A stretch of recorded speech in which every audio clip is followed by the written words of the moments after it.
Bonjour et bienvenue sur la chaîne de Maman P. Aujourd'hui, je te propose d'explorer un concept très puissant, le lâcher-prise. Est-ce que tu t'es déjà senti submergé par des situations que tu ne pouvais pas contrôler? Est-ce qu'il t'arrive de vouloir protéger tes enfants de tout et de tout le monde? Est-ce que tu te rends malade si ta maison n'est pas parfaitement rangée? Si ton enfant ou tes enfants ne mangent pas le repas que tu as préparé ou s'ils n'ont pas fait correctement leurs devoirs? Eh bien, tu n'es pas seul. J'ai ressenti chacune de ces situations. Lorsque je suis devenue maman, la pression a été démultipliée. Je me suis mise en fait la pression toute seule pour que ma vie de famille soit parfaite, pour donner le maximum à mes enfants, être une super maman tout le temps, être une professionnelle au top, toujours à fond, toujours précise, toujours parfaite. Au final, je m'efforçais d'atteindre désespérément un modèle idéal que j'avais en tête, en vain. Une superwoman capable de tout gérer de main de maître. Un modèle, au final, totalement inaccessible. Et je me suis épuisée à vouloir, jour après jour, l'atteindre. Alors, ce modèle de perfection, au final, d'où vient-il? Eh bien, après réflexion, je me rends compte que je l'ai construit de manière inconsciente tout au long de ma vie, par les films que j'ai regardés, que ce soit au cinéma ou à la télé, les livres, les magazines, les médias et même les réseaux sociaux où l'on peut voir des mamans parfaites dans un environnement toujours bien organisé, bien décoré, parfaitement rangé et des enfants qui sont des anges. Mais tout ça, ce n'est qu'une partie déformée de la réalité. Ce n'est pas la vraie vie. Et puis mon entourage, qui voyait bien que je n'allais pas bien, que je m'épuisais, que je me fatiguais, jour après jour, me disait très régulièrement, « Tu sais, il faudrait quand même que tu lâches prise. » Et là, quand ils me disaient ça, mais j'avais juste envie de hurler, de leur dire, « Mais stop, mêlez-vous de vos affaires, je sais ce que j'ai à faire. » Et intérieurement, oui, je savais que je devais lâcher prise, ils avaient raison. Mais ce qui m'énervait, c'est que je n'arrivais pas à le faire, je ne voyais pas comment le faire. Alors si cette situation te parle également, si toi aussi, tu te mets la pression dans ta vie de parent, dans ta vie professionnelle, alors cette vidéo est faite pour toi. Je vais te présenter une méthode que j'ai découverte et je vais également te parler de petites astuces qui m'aident au quotidien pour en finir une bonne fois pour toutes avec ce modèle illusoire de perfection, avec ce trop de pression, trop de parfait, trop de tout. Imagine-toi demain rester calme et sereine dans des situations qui auparavant te faisaient sortir de tes gonds. Être capable de gérer les petites difficultés et les petits soucis quotidiens de manière calme et fluide. Eh bien, je vais te présenter des outils et des astuces qui vont te permettre d'atteindre cet état d'être. Alors, avant de te présenter tout cela, eh bien, je te remercie de mettre un pouce bleu, de t'abonner si ce n'est pas déjà fait afin de faire grandir cette chaîne et puis de partager également. Alors, ce que je te propose de voir dans un premier temps, c'est qu'est-ce que le lâcher-prise exactement?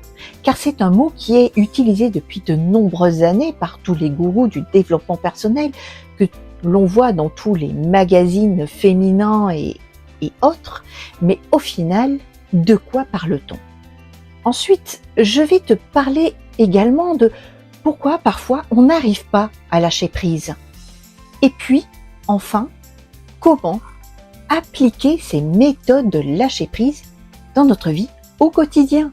C'est ce que je te propose maintenant de découvrir avec moi.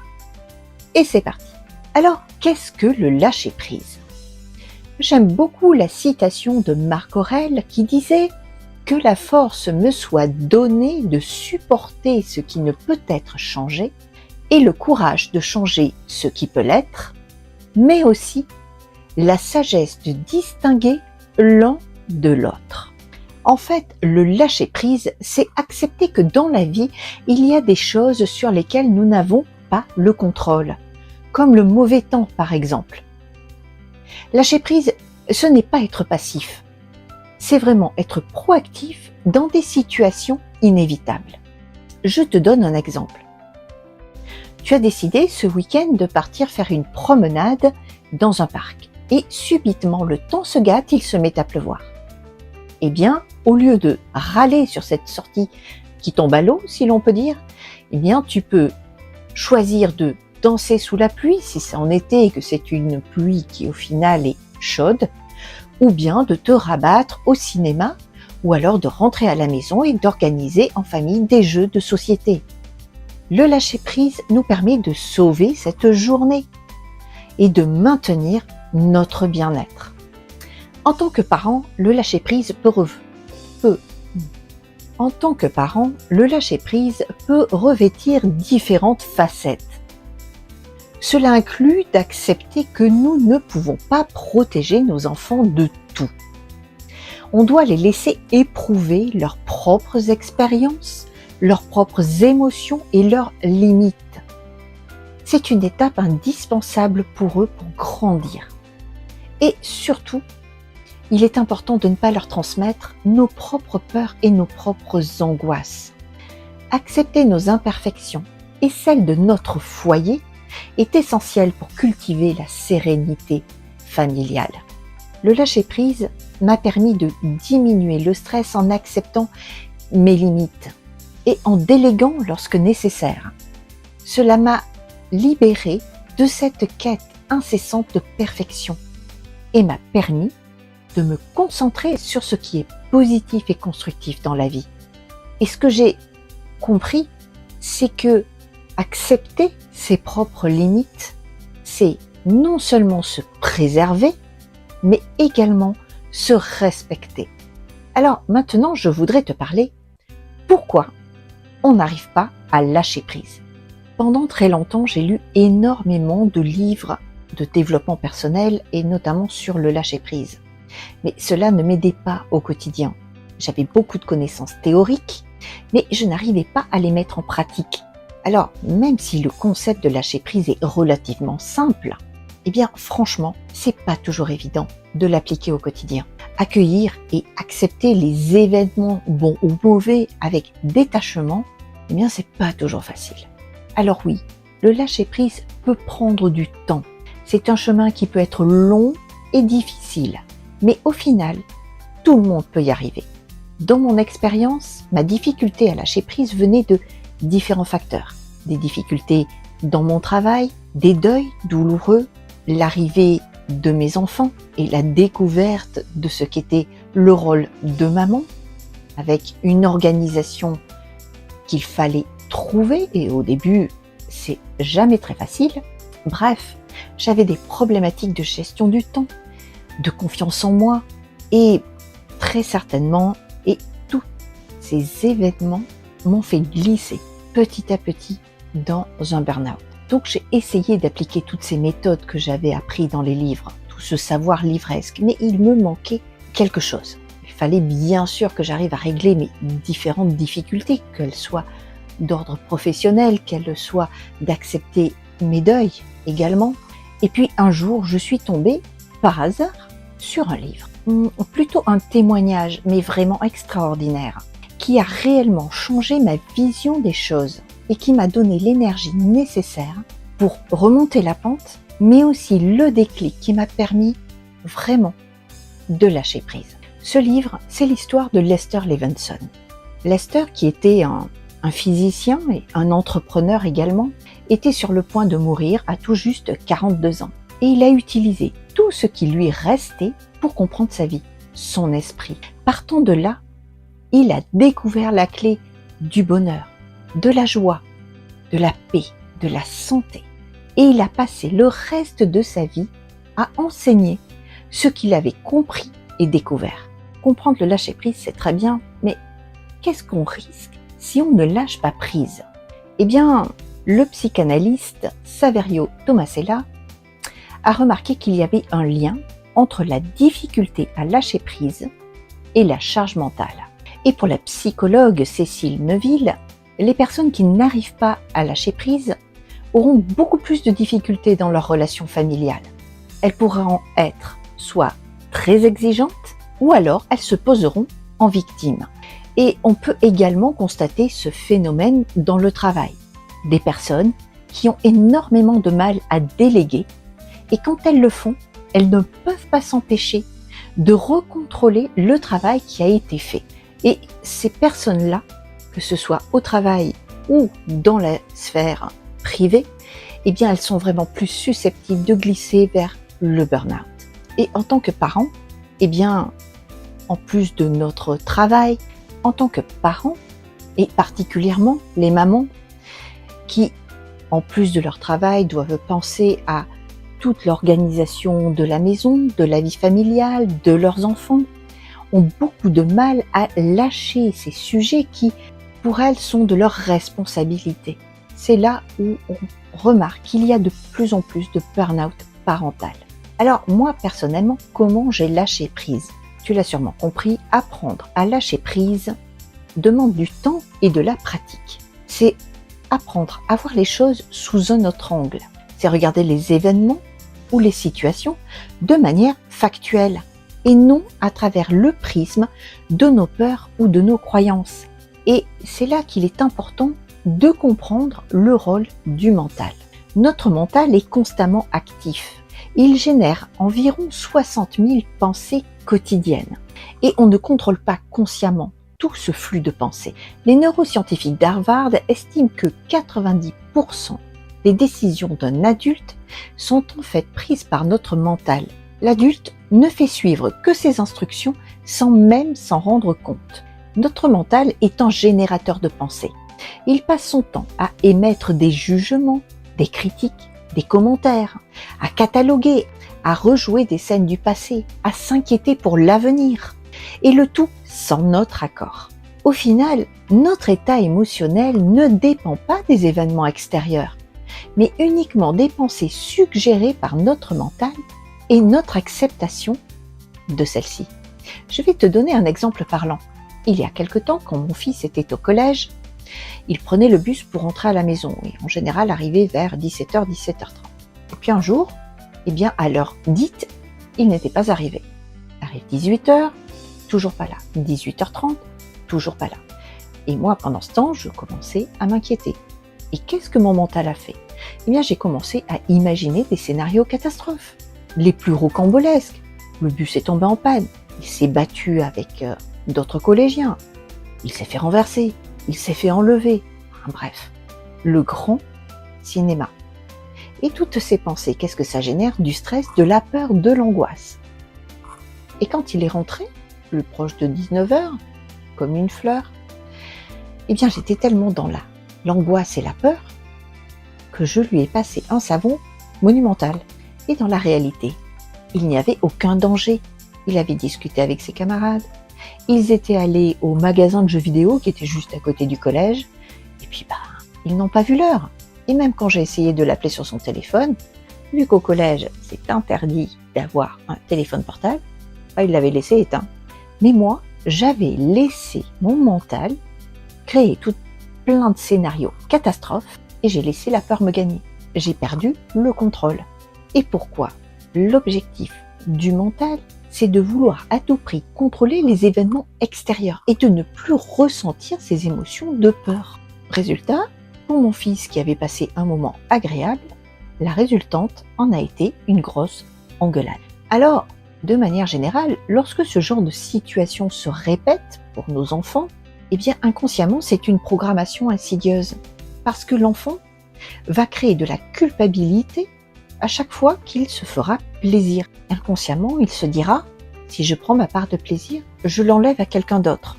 Parce que quand tu grondes, par exemple, ton enfant qui arrive en retard, eh bien, il constate que lui s'est fait plaisir, mais que sa mère en a souffert. Parce que elle avait peur. Et c'est là le danger. Donc, lâcher prise, c'est parvenir de lâcher non pas des faits, des événements, mais réellement des émotions.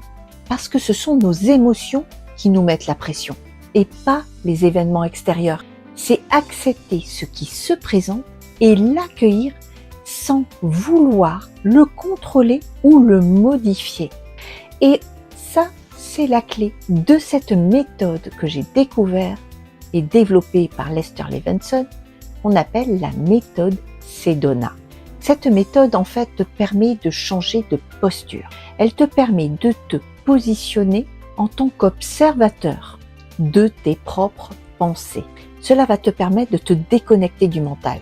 Tu vas pouvoir l'observer sans rentrer dans son jeu et reconnaître la réalité de ce que tu observes de manière factuelle et non faire ce que l'on fait généralement face à une émotion négative, c'est-à-dire réprimer l'émotion ou alors l'exprimer si elle ne peut pas être contenue pour au final la réprimer quand même. Quand on est dans cette position d'observateur et que l'on reconnaît ce qui se passe réellement dans notre mental, eh bien toutes ces émotions nous traversent et elles s'en vont. Alors que lorsqu'on réprime et qu'on rumine ces émotions, eh bien elles restent stockées en nous. Et cela va créer des comportements automatiques face à des situations similaires. Et puis sur le long terme, surtout, cela va créer des maladies. Alors la méthode Sedona, en fait, repose sur 5 questions principales. La première, qu'est-ce que je ressens dans le moment présent? Cette question, elle te fait vraiment passer sur le rôle d'observateur pour pouvoir prendre conscience de l'emballement de ton mental. La deuxième question, est-ce que je pourrais accueillir et permettre à ces pensées, sensations physiques, émotions, d'être là pendant un instant? Alors cela ne veut pas dire être d'accord avec ces pensées ou ces émotions, mais les voir, être présent et les observer, de façon à ne pas les refouler. La troisième question, est-ce que je pourrais les laisser aller, s'en aller? Il faut être honnête et répondre vraiment ce qui te vient en premier, oui ou non. Et si c'est non, c'est juste. Il n'y a aucun problème. C'est tout à fait normal. Il ne faut en aucun cas forcer. La quatrième question, est-ce que je voudrais les laisser s'en aller? Alors, il est possible que tu ne veuilles pas les laisser partir. Et c'est OK, parce que parfois, même si l'émotion est douloureuse, on peut vouloir la garder, parce que cela nous semble juste, et notre mental, eh bien, il a peur de lâcher. Donc, ne te mets pas la pression. Si ta réponse immédiate et instinctive est non, c'est tout à fait juste. Et la dernière question, c'est quand? Quand est-ce que je voudrais les laisser aller? Et là, eh bien, donne-toi le temps. Donne-toi le temps de les laisser passer, s'écouler. Voilà, c'est vraiment ces 5 questions de base de cette technique et qui, lorsque tu les répètes, tu peux les répéter plusieurs fois de suite et tu vas constater réellement que tu vas te sentir de plus en plus apaisé. Parce que ces questions te permettent d'avoir vraiment la position de l'observateur et donc de prendre de la distance par rapport à ton mental qui s'emballe et par rapport à tes émotions. Et là, ça devient beaucoup plus facile. Cette méthode peut être déclinée et les questions peuvent être aménagées pour différents sujets. Alors, il y a une variante de cette méthode pour lâcher un problème particulier. Tu vas te questionner, par exemple, quel est le problème dans le moment présent. Et tu nommes ton problème. Et tu vas décliner toutes les questions en est-ce que je pourrais laisser aller le besoin de comprendre pourquoi j'ai ce problème? Est-ce que je pourrais laisser aller le besoin de justifier pourquoi j'ai ce problème? Est-ce que je pourrais laisser aller le besoin de défendre mon point de vue face à ce problème? Est-ce que je pourrais laisser aller le besoin de trouver une solution à ce problème? Est-ce que je voudrais les laisser s'en aller? Quand? La structure de ces questions sont à peu près toujours les mêmes. Tu peux adapter ce questionnement à tout type de sujet ou d'événement qui te bloque dans ta vie. Que ce soit d'ordre personnel ou d'ordre professionnel, ça fonctionne très bien aussi. Et c'est un questionnement que tu peux apprendre à tes enfants pour leur permettre eux aussi de développer une plus grande facilité à lâcher prise. Je vais te présenter maintenant des petites astuces au quotidien que j'utilise pour m'aider parfois à rapidement lâcher prise. La première astuce, c'est changer son vocabulaire. Alors cela peut paraître très simple, mais c'est très efficace. Par exemple, c'est remplacer tous les je dois, il faut que par je choisis, je peux. Et ça fait toute la différence. Par exemple, il faut que je passe l'aspirateur devient je choisis de passer l'aspirateur parce que après je me sens mieux. Ou alors, au lieu de il faut que je range les courses, eh bien, je peux laisser mon enfant ranger les courses, même si le rangement n'est pas parfait et que derrière je vais devoir un petit peu réajuster. Bref, l'idée c'est vraiment de choisir consciemment plutôt que de s'imposer. C'est beaucoup plus agréable et cela permet de lâcher les obligations et du coup d'être plus détendu. L'autre astuce, c'est la respiration. Alors, j'utilise la respiration carrée. La respiration carrée, c'est on fait une grande inspire en comptant mentalement jusqu'à 7. On bloque pendant 7 secondes. On expire en comptant jusqu'à 7. Et de nouveau, on bloque en comptant jusqu'à 7. Ça fait 7, on inspire. 7, on bloque. 7, on expire. 7, on bloque. Et ça, on le répète plusieurs fois jusqu'à être détendu. Et j'ai remarqué que le fait de compter mentalement, ça me permet de calmer le mental quand il commence à s'emballer, à imaginer toutes sortes de scénarios. Je trouve que c'est vraiment très efficace. Une autre astuce que j'ai appelée l'élastique. Lorsque je m'énerve ou que je n'arrive pas à régler une situation, à finir un dossier, à finir quelque chose, eh bien, je me pose la question, est-ce que je ne suis pas en train de tirer sur l'élastique? Parce qu'en fait, plus on s'accroche, on insiste pour résoudre un problème, et plus la solution semble s'éloigner, comme lorsqu'on tire un élastique. Et quand je choisis consciemment d'arrêter de travailler ou de chercher à résoudre ce problème et que je passe à autre chose, donc je lâche l'élastique, eh bien la solution, elle apparaît comme par magie. Et une dernière astuce également, c'est d'écrire. Parfois, ça fait du bien de mettre des mots sur nos émotions, sur notre mal-être, sur notre colère aussi. Donc, je mets par écrit tout ce que j'ai sur le cœur, sans filtre. Et puis après, je brûle ce que j'ai écrit. Notre subconscient et notre mental fonctionnent par symbolisme. Et en brûlant tout ça, il va comprendre notre volonté de laisser couler et laisser partir ses émotions. En conclusion, le lâcher-prise est une composante essentielle pour naviguer à travers les difficultés de la vie et retrouver ou trouver la paix intérieure. En acceptant ce que nous ne pouvons pas changer et ce que nous ne pouvons pas contrôler, eh bien on peut vivre des vies plus épanouissantes et plus sereines. N'oublie pas que le chemin vers le lâcher-prise peut être long et difficile, mais chaque petit pas que tu feras te rapproche d'une vie plus sereine et épanouissante. Alors, pourquoi ne pas commencer dès maintenant? J'espère que ces astuces t'ont plu et vont être utiles dans ta vie quotidienne. Je te remercie d'avoir regardé cette vidéo jusqu'au bout.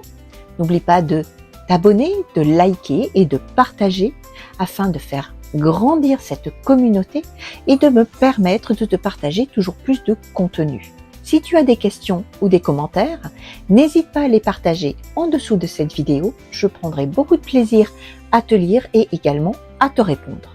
N'oublie pas de consulter les liens que je vais mettre en bas de cette vidéo sur des livres qui me semblent intéressants sur le lâcher-prise et notamment celui de la méthode Sedona inspirée et développée par Lester Levinson. Et je te dis à très bientôt pour de prochaines astuces.